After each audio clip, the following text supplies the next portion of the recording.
Oke, sebelum kita ngebahas film gokil yang satu ini, gue pengen kasih tahu dulu kenapa sih gue mau menyisikan waktu gue untuk menonton sebuah film Ultraman. Karena buat kalian yang udah ngikutin gue dari dulu, gue udah selalu bilang kalau misalnya gue itu anti sama yang namanya tokusatsu, Ultraman lah, apalagi Kamen Rider. Gue tuh paling gak mau nonton yang begitu-begituan. Kenapa? Karena lagi-lagi kiblatnya tuh udah beda. Gue dari kecil nontonnya tuh Pixar, Disney, DreamWorks, animasi-animasi Amerika. Sedangkan mungkin buat kalian di luar sana yang memang sukanya nonton anime, nonton tokusatsu, ya kebalikannya justru. Apa sih Disney gitu-gitu doang, gak jelas. Mending tokusatsu lebih keren, mungkin gitu. Nah itu kan masalah beda preferensi. Dari kecil kita udah tontonan tuh seperti apa. Nah tapi pernah gak kalian ngalamin hal yang kayak gini nih? Misalnya kalian lagi datang ke Indomaret, terus kalian ngelihat poster Jungleland. Nah pada awal ya kalian berpikir apa sih Jungleland gak jelas, mending Dufan lah kemana-mana, Jungleland sepi gitu. Nah mungkin kalian awalnya gitu, tapi lama-lama ketika kalian udah 2 kali ke Indomaret, 3 kali gitu ya, terus dengerin lagu di Indomaret ada Jungleland, Jungleland, Jungleland. Mungkin awal-awal oke, 4 kali, 5 kali. Mulai hari ke-6 kalian datang ke Indomaret, kalian mulai nyanyi sendiri gitu. Jungleland, Jungleland. Lama-lama kalian berpikir, ayo kita datangi wahana Jungleland tersebut. Mulai kita terbuka matanya, ini kayaknya memang Wonderland yang sesungguhnya gitu. Ya itu hal yang sama seperti yang gue alami ketika mau nonton Ultraman. Dari awal gue gak mau sama sekali nonton Ultraman, tapi karena udah dibombardir DM di Instagram, di TikTok lah, di YouTube Shorts, di video panjang, semuanya komen, "Bang, bahas Ultraman Rising." Setiap kali live juga kan, live Ultraman. Ah, gue gak mau bahas. Tapi lama-lama ya, namanya dibombar gitu, gue penasaran juga kok orang pada segila ini sama Ultraman Rising. Gue coba cek di Netflix, lihat klipnya sedikit, mata gue langsung terbuka, Pak. Ini keren banget animasinya. Gue baru lihat klipnya doang ya. Karena kenapa? Karena ini tidak seperti animasi anime Jepang atau tokusatsu Jepang pada umumnya yang kayak biasa. Ini kayaknya fresh nih, ini beda nih. Makanya langsung aja kita bahas sekarang.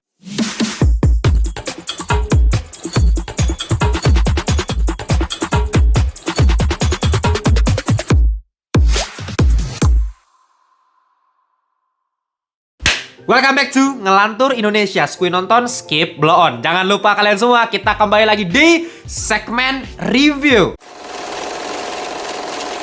Dan seperti biasa gue ingatkan, review dari Ngelantur selalu non-spoiler. Jadi kalau kalian pengen nonton film apapun, mau di Netflix, mau series, atau mau bioskop, kalian nonton aja review dari Ngelantur dulu biar dapetin first impression dari gue, karena ini non-spoiler. Dan kalau kalian yang belum join grup Telegram Ngelantur Corps, join, linknya udah gue taruh di bawah. Sama 2.400an Ngelantur Corps yang lain, kalian bisa ngobrolin seputar perfilman dan TV series. Oke, langsung aja kita masuk ke sebuah film berjudul Ultraman Rising. No matter what happens, no matter the stakes, Ultraman will be there. Ya, seperti yang kalian tahu, studio pemilik asli dari Ultraman itu kan namanya Suburaya Productions. Nah, kali ini mereka bekerja sama, collab ya, sama Netflix Animation dan ILM. Industrial Light and Magic. Kalau kalian nggak tahu ILM apa, kalau kalian nonton film-filmnya Disney, live action, MCU, Marvel Cinematic Universe, Iron Man, Avengers, itu semuanya CGI-nya yang buat ILM. Makanya bagus banget, sangat realistik, dan udah terkenal lah secara animasi tuh gila-gilaan. Makanya ketika kita mengetahui kalau misalnya Ultraman Rising ini dibuat sama ILM, ekspektasi harusnya udah taruh di atas, karena secara animasi udah pasti gokil. Dan memang terbukti setelah gue nonton, gila banget cuy animasinya. Buat kalian yang belum tahu, Ultraman Rising ini digarap sama Shannon Tindall. Ini orang AS, makanya nggak heran kalau misalnya nanti kalian ketika nonton film Ultraman Rising ini jauh berbeda dengan film-film tokusatsu yang sudah pernah kalian tonton sebelumnya. Ini bener-bener American style banget, makanya gue bisa suka. Jadi gue bukan suka tanpa sebab, dalam artian karena gue suka film ini terus gue bakal langsung nonton film Ultraman sebelum-sebelumnya, Cosmos, Daya, apalah.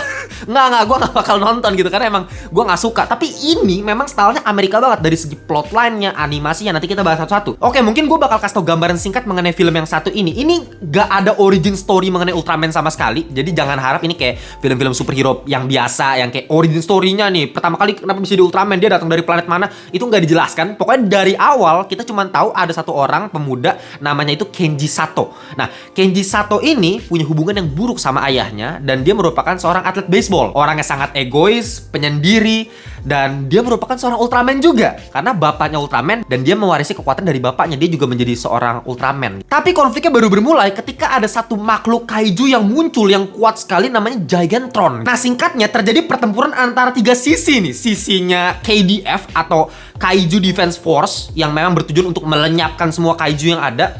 Terus sisinya Ultraman sebagai sosok yang harus ngebalancing antara kaiju dengan manusia. Jadi Ultraman tuh menganggap kalau kaiju itu bukan villain. Berbeda sama film-film tokusatsu biasanya. Kalau film Ultraman kan ya udah kaijunya ya jahat aja gitu, harus dibunuh gitu. Langsung pem.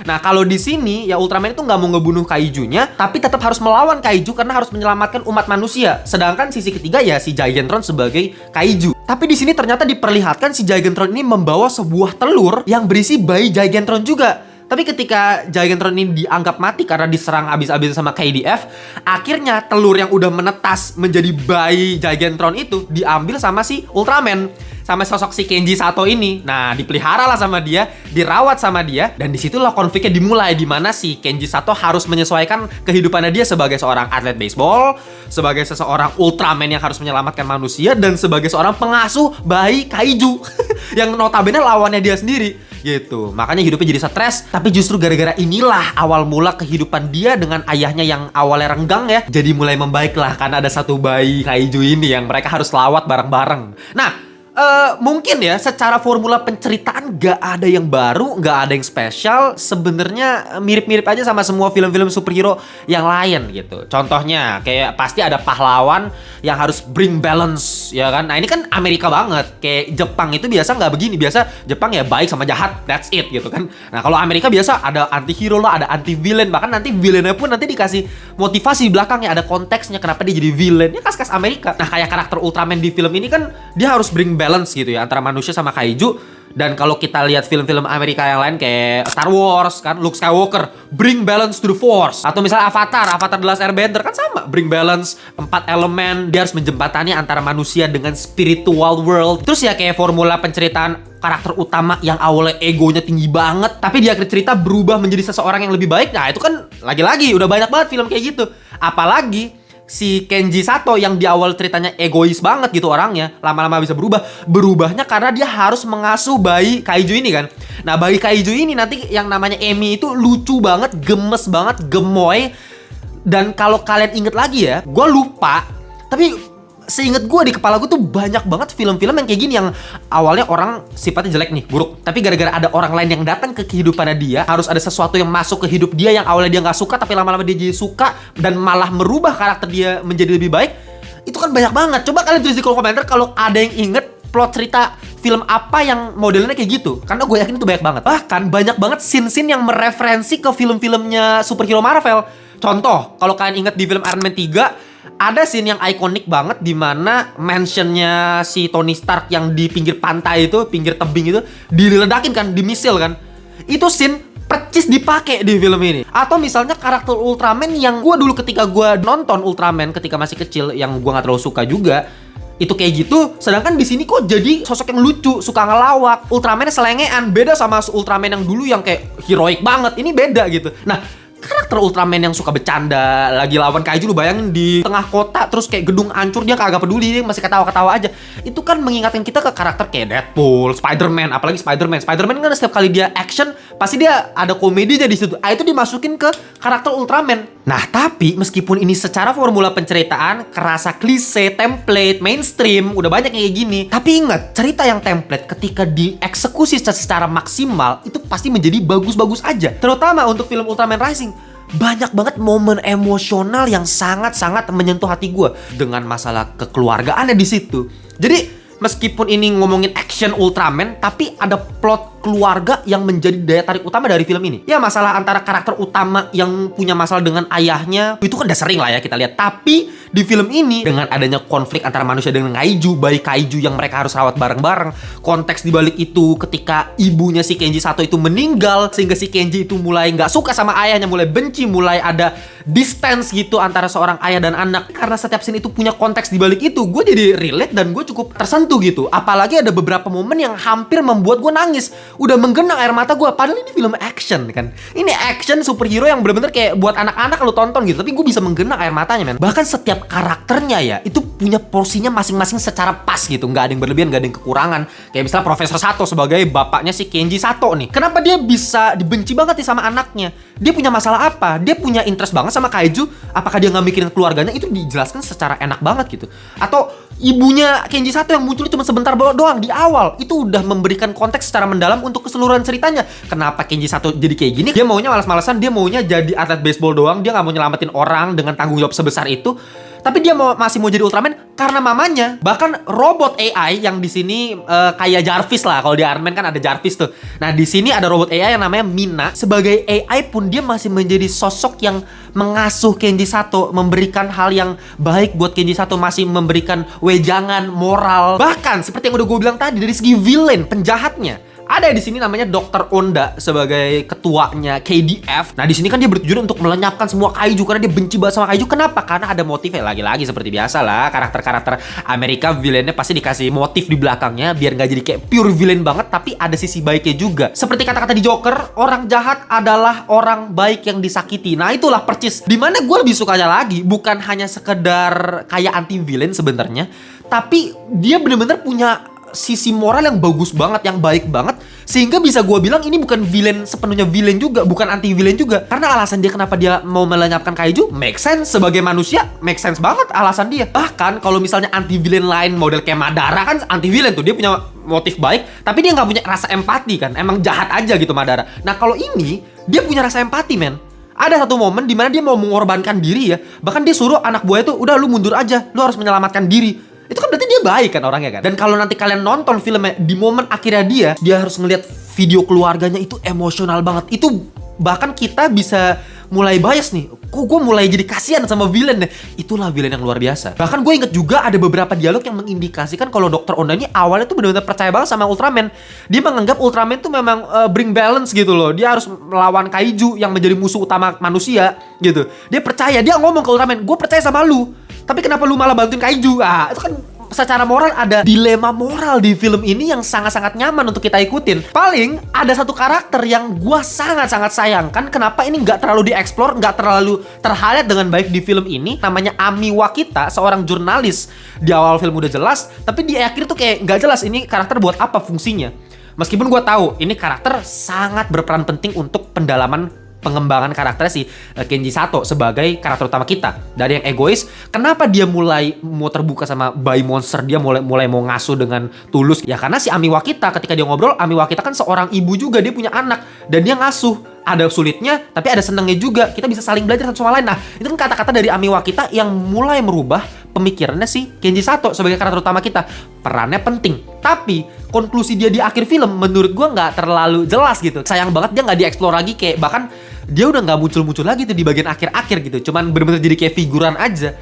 Mungkin buat kalian semua, kalian juga expect kayak, ya ini kan cantik nih karakternya nih. Di awal udah dikasih tis-tis, kalau kayaknya mereka bisa saling suka nih gitu kan. Meskipun si Ami Wakita ini udah punya anak juga sih, tapi ya bisa aja kan dibikin ada romance sedikit. Gue juga berharap kayak gitu, meskipun jadinya kayak lebih template lagi, lebih mainstream lagi kan. Oh, superhero udah pasti ada pasangan, udah ada ceweknya, pasti ada romance-nya. Itu kan udah template lah. Apalagi sebagai penyusunan skripnya sendiri, gue kalau sebagai penulis skrip juga bakal mempertimbangkan banget tuh apakah mau bikin romansa, karena jadi subplot lagi. Bayangin, ini kan plotnya udah lumayan kompleks ya. Fokusnya kan di pengembangan karakter Kenji Sato, hubungan dia dengan ayahnya jadi lebih baik karena ada monster seperti itu. Nah, itu kan masih menjadi satu kesatuan plot gitu kan. Tapi kalau misalnya kita tambahin lagi subplot di mana dia ada hubungan romance khusus dengan si Ami Wakita, jadinya agak meluber tuh kemana-mana plotnya, jadi nggak fokus lagi. Itu yang gue sangat-sangat concern. Makanya ya oke lah, it's okay lah kalau misalnya nggak di itu. Nah, sekarang kita lanjut ke permasalahan berikutnya, dan ini menurut gue yang paling fatal dibandingkan masalah-masalah yang tadi yang gue udah bilang gitu. Nah, di mana segi fase nih penceritaannya menurut gue terlalu cepet. Masih bisa dimaklumi lagi-lagi karena ini kartun action hiburan untuk anak-anak, dimana kita nggak perlu mikirin apa-apa, ya udah kita cuman bisa dihibur aja lewat pesan kekeluargaan di situ dan lewat actionnya yang asik. Nanti kita bahas juga actionnya gitu. Tapi dari segi fase penceritaan tuh jadi terlalu terburu-buru, dan resikonya adalah banyak plot hole-nya, banyak hal yang terkesan sangat tidak realistis kayak dibikin, udahlah kita bikin gini aja, kita bikin gini aja, kita bikin gini aja. Plotnya instannya ya, tau gak? Plot instan gitu. Nggak dipikirkan secara matang, secara make sense, realistis. Kalau di kehidupan nyata bakal kayak gini kondisinya, ngerti gak sih? Contohnya kayak si bayi gemoy kaiju ini, ketika lagi dikasih makan kayak gampang banget itu munculin semua masakan-masakan yang enak gitu, makanan-makanan. Dan mau bikin apa aja tuh kayak di markas Ultraman tuh ada aja semuanya gitu. Serba ada, serba instan aja. Ya menurut gue jadi kayak terkesan kartunis banget. Sedangkan kalau Ultraman Rising menurut gue ada sisi emosional yang cukup deep, cukup kompleks untuk orang dewasa. Sehingga ketika kita melihat sisi emosional yang deep itu dibarengi dengan fase penceritaan yang terlalu cepat dan terlalu dibikin instan, jadinya kok kurang make sense jadinya. Itu yang gue sayangin. Ya kayak misalnya sebenarnya ada beberapa montage yang gue suka loh. Perubahan dari si Kenji Sato yang awalnya biasa aja, lama-lama mulai stres, mulai depresi karena dia harus ngurusin bayi kaiju itu kan. Tapi ada juga montage yang dari awalnya dia stres, lama-lama dia mulai bisa mengikuti perkembangan, dia mulai jadi orang yang lebih baik. Bahkan di baseball dia mulai sukses lagi, dia mulai ada hubungan yang baik sama ayahnya lagi. Nah itu kan lewat montage yang cepat. Nah tapi perubahan antara dia yang sebelumnya ke dia yang lebih baik itu terlalu patah, terlalu cepat gitu. Kayak, loh kok tiba-tiba dia udah jadi begini aja sama ayahnya, kok tiba-tiba dia langsung gampang aja ngurusin monsternya. Nah yang kayak gitu-gitulah yang menurut gue masih bisa dibikin sebenarnya lebih diperlambat lagi fasenya. Tapi ya saya paham lah, pasti masalah waktu, durasi. Ini aja udah hampir 2 jam kan waktunya kan. Dan terakhir yang gue sayangkan sebenarnya ini scene yang the best scene in Ultraman Rising menurut gue. Scene itu dimana ada yang berkorban. Gue gak mau kasih siapa yang berkorban, tapi ketika karakter ini berkorban, scene-nya itu dibuat dengan sangat indah. Dimasukin narator, dimana si Kenji Sato nanya sama bapaknya gitu, ayah pernah khawatir gak sih kalau kekuatan ayah gak cukup untuk menolong kita semua? Terus habis itu ayahnya bilang, every single day. Itu, oh my god, pas banget narator itu dimasukin jadi voice over di scene yang dibikin slow-mo, dibikin dramatis. Pencahayaannya juga colornya bagus banget, emosional. Jadi berkorbannya tuh sangat dramatis dan impactful banget untuk filmnya. Naratornya itu salah satu penggunaan narator terbaik dalam film animasi yang pernah gue tonton. Seriously. Tapi yang jadi masalah, ketika scene yang luar biasa itu selesai, langsung cut ke scene yang ternyata orang yang berkorban biasa-biasa aja, normal-normal aja hidup. Jadi kayak, ya apa fungsinya tadi gue udah mau emosional begitu di akhir gitu kan, endingnya wah. Jadi sayangnya di situ aja sih, kayak terlalu cepet, lagi-lagi fasenya terlalu cepet, terlalu mau dibikin, oh ya udah begini tak gitu loh. Karena harus menyelesaikan durasi waktu, gue yakin banget. Padahal kalau dibikin lebih di build up lagi, dibikin misalnya ada scene rumah sakit atau apa, kayaknya sih lebih bagus menurut gue ya. Jadi penonton tuh masih bisa menyesuaikan perasaan emosional yang tadi baru kita rasakan. Sebenarnya dari sisi kelemahan sih sebenarnya itu aja ya. Sisi lainnya gila men. Plotnya bagus, rapi, karakternya bagus semua. Terus animasinya men. Nah ini sekarang kita ngomongin animasi gokil banget. Gua langsung teringat sama Spider-Man Into the Spider-Verse sama Cross Spider-Verse tuh. Animasinya mirip banget gayanya. Ya arah-arah komik Amerika gitu ya. Jadi komikal banget. Kayak misalnya Ultraman lagi marah, wah terus kayak ada garis-garis di belakang gitu kan. Jadi kesan komiknya tuh berasa. Dan dari segi ilustrasi gua cukup suka. Meskipun unik ya. Kayak animasi tuh muka orangnya V-shape gitu loh. Kayak bener-bener lancip gitu. Ultramannya juga kurus banget kan. Karena memang style ilustrasi seperti itu. Dan menurut gue unik aja, fresh, modern aja gitu animasinya. Meskipun lu nggak bisa saingin juga sama Spider-Man Across Spider-Verse, jauh lah. Itu gila kalau Cross Spider-Verse sih udah level dewa, itu animasinya terlalu kompleks ya. Ini jauh lebih simple, pewarnaannya nggak seribet Across Spider-Verse, tapi tetap aja enak banget gitu. Apalagi kalau misalnya ada ledakan di air, percikan airnya tuh detailnya tuh berasa banget. Bahkan dari Ultraman tuh, besi-besinya, percikan butir-butir air itu kerasa banget ya. Final battle-nya gokil men. Keren banget, ditambah scoring musik ala-ala rock. Teng teng teng teng teng. Cakep. Itu seru banget men. Gue sangat-sangat puas terhadap animasinya. Gak ada yang bisa gue kritik dari style yang seperti ini. Budget segini, this is one of the best. Absolutely. Lu wajib nonton kalau lu pengen dapetin action battle, animasi yang gokil-gokilan, yang berbeda dengan film-film Ultraman sebelumnya. Ini yang paling keren menurut gue, karena Hollywood. Lagi-lagi ada ILM yang turun tangan di sini. Ya meskipun kalian jangan harap juga bener-bener pure action semua. Ada dramanya. Itu yang juga bikin gue suka. Gak cuma asal berantem bak dik buk bear gitu kan. Ada drama, ada emosi di situ. Jadi nano-nano rasanya gitu. Ada sedihnya, sedih gue dapet. Lucunya, lucu ngakak gitu kan. Actionnya seru banget. Terus ketika lagi gue dibikin gemes sama monsternya juga gemoy banget gitu ngeliatnya, kayak serasa nonton Mandalorian. Ingat gak? Grogu. Do the magic hand thing. Itu kan lucu banget kan. Gue dapetin perasaannya sama. Karena memang monsternya tuh dari suara-suaranya kayak bayinya tuh lucu banget deh. Bener-bener asik banget. Film yang sangat-sangat family friendly, buat keluarga juga asik banget. Sangat-sangat rekomendasi. Makanya gue bisa kasih final score 8,5/10 alias cakep. Cakep banget men. Gila. Ya, gue gak nyangka ada film Ultraman yang bisa gue sukain kayak gini. Meskipun gue bukan orang yang suka tokusatsu. Kalau kalian punya pendapat yang berbeda, tulis di kolom komentar biar kita bisa debat, saling lempar argumentasi. Oke? Jangan lupa yang belum join membership community dari 1000 per hari bisa lihat trail reaction dari gue. Biasa gue buat di membership. Dan di Ngelantur Thinking bisa upgrade buat ikutin Movie Lovers Panel buat dapetin edukasi seputar perfilman dari Ngelantur. Gitu aja. Kita jumpa di video berikutnya. Bye-bye semuanya.